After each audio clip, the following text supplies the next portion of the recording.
Oh, how I love that winning feeling. Man City 3, Sunderland 0. Welcome back to the City Ramble. If this is your first time joining us, please make sure to hit the subscribe button. Also get involved in the City Ramble Discord. The link for that is in the description.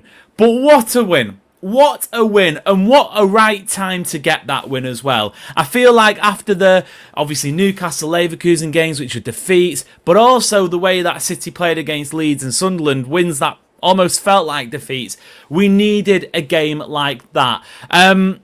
We've got plenty of coverage, of course, as you'd expect throughout the weeks, covering that game, covering the Real Madrid game later on this week as well. We'll have a full podcast episode out on the channel tomorrow, so making sure notifications, and leave a like if you can. But I want to hone in on some specific moments from that win over Sunderland and almost try and dissect, a few specific talking points from that game. The first one I want to start with is surrounding Phil Foden, because first of all, if you wrote him off, what a fool, what a stupid moron you look right now. And we always knew last season was always going to be a one-off blip. And obviously, rival fans were saying he's finished, Pepper's ruined him, blah, blah, blah. What I want to say about Phil Foden might be considered a hot take, it might not, I don't know. But I genuinely think this season, he has the potential to be more important for Man City than the season he won the Premier League Player of the Year award in 23-24. I say that because obviously we're seeing the goals come. That's another goal. He scored 5 goals this week alone. Obviously got an assist for one of the Gvardiol header from the corner. But when he was doing that in 23-24, I don't know outside of that how much he contributed to the team. Don't get me wrong, his performance levels were elite, incredible, and rightly won that award. What I'm seeing from Foden this year is a player that has matured. And he's getting the G&A, he's getting the contributions, but he's also doing so much more than that. If you go to the matches, if you go to the stadium, you'll see this. It's a little bit harder to see it when you're watching at home on the TV because the broadcast doesn't always pick it up. But let me tell you, he's turned into a bit of a leader. And it's interesting that he isn't in that captain's group, so to speak. Maybe Guardiola didn't feel like he was ready yet. Maybe that was the kick up the bum that he needed to be like, you know what? I need to go from being the star boy to this is my team. Kevin De Bruyne leaves last year, obviously. That's not only a big miss in terms of the quality and the ability, but it's also a big character that's left the dressing room. Who's going to be the guy that steps up and takes his place? And I genuinely think this season we're seeing Foden do that.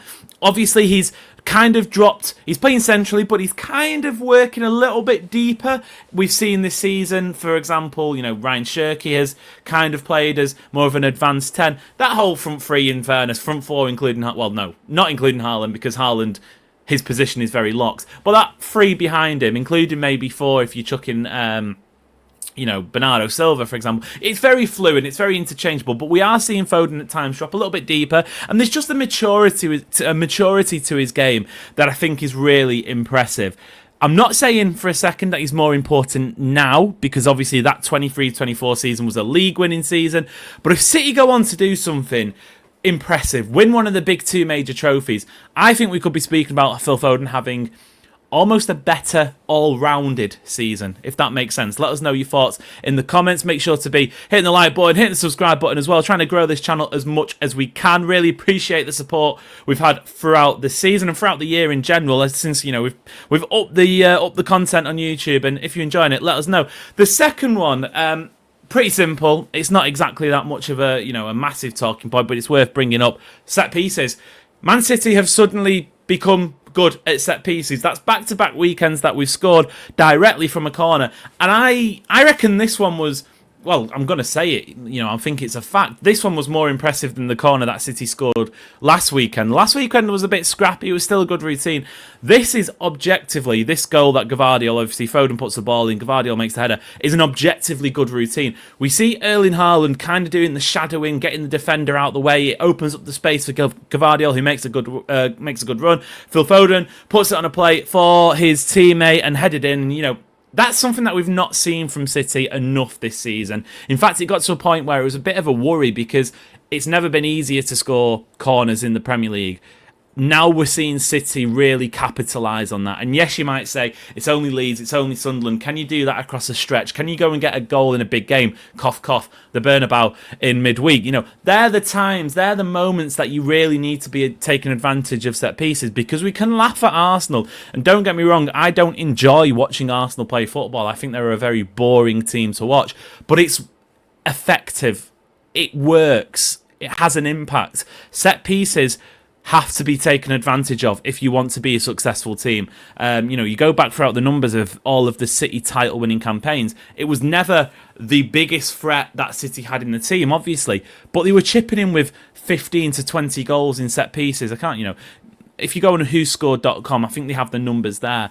But set pieces have always been an important part. Maybe not as important as they are nowadays, but even still, they've always played an important part. City didn't collapse. Talking point number 3. City didn't collapse. There was a moment, of course, at the start of that second half where, at half-time I was sat there thinking, okay, that's a really good first half, but we've seen it twice already this week. City have a good lead at the half-time break. At points in the second half when, substitutes come on or whatever, things start to go a little bit sideways, not too great, a little bit backwards, sorry. That might have happened if the Ruben Dias mistake was capitalised on by the Sunderland attacker. Being said, I think that's why City wanted a goalkeeper like Donnarumma, because we always knew this was going to be a transition year. This was going to be a year where City is sort of trying to build on, rebuild the team a little bit. That will mean naturally that defensively City are a little bit shaky, and I don't think City could get away with a goalkeeper who's a decent shot stopper, but is also, quite good with the feet, a bit of a better ball player. I think City needed a world-class shot stopper to come in after Ederson, because you're never going to replicate that ability, that quality. So there's no point trying to half-heartedly do it when you can go out and you can get Donnarumma for £25 million, by the way, which is still, bonkers to think about. And you can have that security. Don't get me wrong, there are some drawbacks that come with that. Obviously, passing ability, it's never going to be the same, but that does have issues with the second ball. Donnarumma makes that save. And City, apart from maybe like the 5 or 10 minutes after that moment where Sunderland tried to get back into the game, I'd say City controlled it really well. You look at Nico Gonzalez, who keeps going from strength to strength to strength, to the point now where if Rodri comes back in the next couple of weeks and starts getting a few more minutes under his belt, starts getting close to match fitness, Pepper's got a decision to make, because Nico Gonzalez's performance levels have been so high. I don't know if you can take him straight out of the team. Genuinely, I don't. I think, you're looking at a player now in Nico who's really evolving, who's really, speak about Foden maturing. I think Nico Gonzalez is maturing. It's crazy to think he's basically the same age as Rodri when Rodri joined City back in 2019. I think every City fan would say right now, Nico is a better player than Rodri was at that same time when he joined City, which is, I'm not even in a million years expecting Nico Gonzalez to get close to the level and the ability that Rodri ended up getting at. But it's still worthwhile thinking about. So yeah, City not collapsing. Pep spoke about after the Fulham game and after the Leeds game that this is a young team. They need to kind of learn that experience, because you're never going to have it all your own way every single game. You've kind of got to experience the downsides to then get better and learn from it. And I think we can maybe look back at the end of the season and say that the Leeds and the Fulham games, as frustrating, as shaky as they were in those second halves, City still won them. They still came through them, and maybe that is a time that City can learn from. Finally then, to wrap up this video, again, if you haven't, make sure to be subscribing, leave it in a like on the video if you can. Ryan Cherky, now in the podcast episode that's going to come out on Monday, as you would expect, we spent a lot of time speaking about Ryan Cherky, so I'm not going to glaze the Rabona assist, which, I think at this point I've watched it about 1,600 times, basically on repeat, because we speak about that a lot in the podcast episode. What I do want to speak about and touch on a little bit is I didn't expect Ryan Cherky, since coming in the summer, to have got to grips this early on with what Pep wants from one of his playmakers, one of his forwards, in terms of tempo setting. There were times when I was watching Cherky against Sunderland that it was reminding me a little bit of Jack Grealish in the sense of all the good things that Jack Grealish did. If you think back to when City won the treble and Jack Grealish had his best performances, consistent performances in a City shirt, you think about him getting the ball, knowing when to take on a player, knowing when to slow it down a little bit, drag the defenders out, because when you're playing against a low block, you do need somebody to just get the foot on the ball. Don't make any rash decisions. You don't need to force it all the time. Don't get me wrong, I still think there are moments with Ryan Shirky's game where he needs to learn that. He has to play the pass a little bit sooner instead of trying to take a man on. A little bit like, maybe Jeremy Doku did when he first joined City. But I think this was his 5th Premier League start or something wild like that. Obviously, he was out for about a month and a half of an injury, and we've seen him plenty of times off the bench. I am so incredibly impressed with how early he's got to grips with the basics. Like I said, still room for improvement, but it just feels like he's slotted in there. And the Pep comments were a little bit weird, speaking about after the assist, he's got to do this, blah, blah, blah.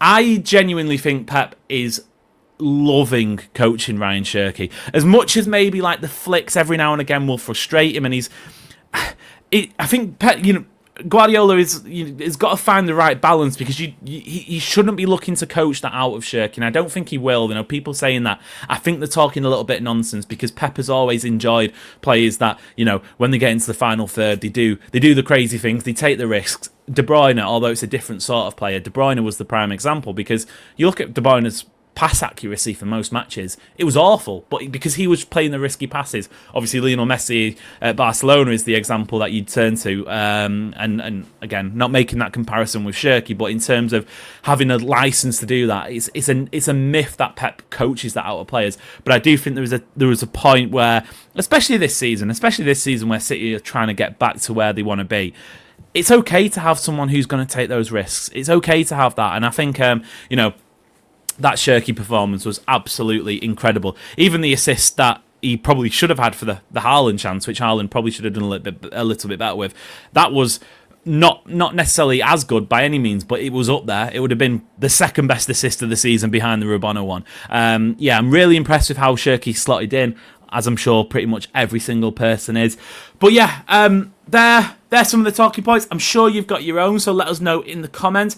Like I said, stick around. On Monday, we've got a podcast episode coming out where we go into that game in a little bit more detail. I think it's around 40 minutes or so it's great to have on in the background if you're working, or if you're going to school or whatever, or when you get home or whatever. Cool. I think we'll call it a day there. Thank you very much for watching. Leave a like on your way out, and until next time, it's been a pleasure. We'll see you later.